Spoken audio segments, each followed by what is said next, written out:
योगेश चालला आज पत्रिका वाटायला. योगेशला आम्ही थांबवलं. काय कधीपर्यंत पूर्ण होईल आपली ट्रेन? 1 साल मध्ये होऊन जाईल. हां, तर 1 सालामध्ये मित्रांनो या परिसरामध्ये आपल्याला पवार आहेत आपल्या वडगावचे. तर गोपाल भाऊ, काय वाटते आपल्याला की हे ट्रेन कधीपर्यंत, म्हणजे कामाची सध्या सिच्युएशन काय वाटते?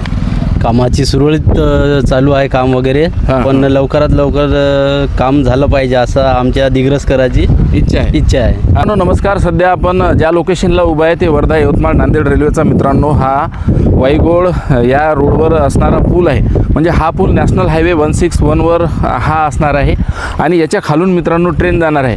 म्हणजे आपल्याला आपल्या हायवेला पण, जो की आपला अकोटपासून तर कर्नाटकाच्या औरादला मित्रांनो हा हायवे जोडतो आणि त्या साईडला मग ही ट्रेन आपली खालून जात असल्यामुळं आपण बघू शकतो की त्या ठिकाणी आता पहिले तो त्या साईडनं आपला पूल काढून देण्यात आला होता, परंतु आता हा पूल मित्रांनो पूर्ण झाल्यामुळं आपलं आता तिथून जे आहे तर रेल्वे या पुलाच्या खालून जाणार आहे आणि या माध्यमातून कुठलंही आपल्या या हायवेलाही डिस्टर्ब होऊ नये आणि एकंदरीत रेल्वेलाही डिस्टर्ब होऊ नये.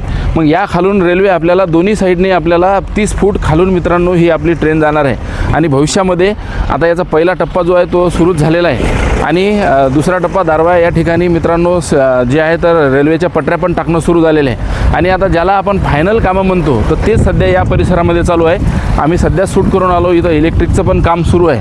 माझ्यासोबत योगेश आहे आणि इथून आपली जे आहे म्हणजे पोहरागड जे आहे आपलं बंजारा काशी, हे पण मित्रांनो जवळ आहे. म्हणजे येणाऱ्या जाणाऱ्या भाविकाला ते पण सोपं जाईल. योगेश, काय वाटते? योगेश चालला आज पत्रिका वाटायला. योगेशला आम्ही थांबवलं. काय कधीपर्यंत पूर्ण होईल आपली ट्रेन?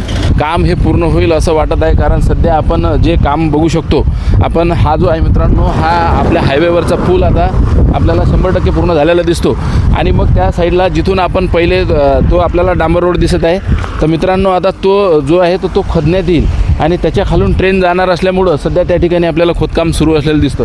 या सगळ्या सिच्युएशनमध्ये 285 किलोमीटरच्या या टप्प्यामध्ये मित्रांनो आता हे फायनल आपलं काम सुरू आहे आणि ही वाशिम आणि यवतमाळ जिल्ह्याची मित्रांनो आपल्याला बॉर्डर असलेली दिसते आणि या बॉर्डरवर सध्या मित्रांनो याच्यापूर्वी आपले 3 व्हिडिओ आलेले आहे. आपण आपल्या चॅनलवर नवीन असाल तर चॅनलला निश्चितपणे सबस्क्राईब करा आणि फॉलो करायला पण विसरू नका, कारण असेच नवीन अपडेट तुम्हाला आपल्या चॅनलवरती भेटतील.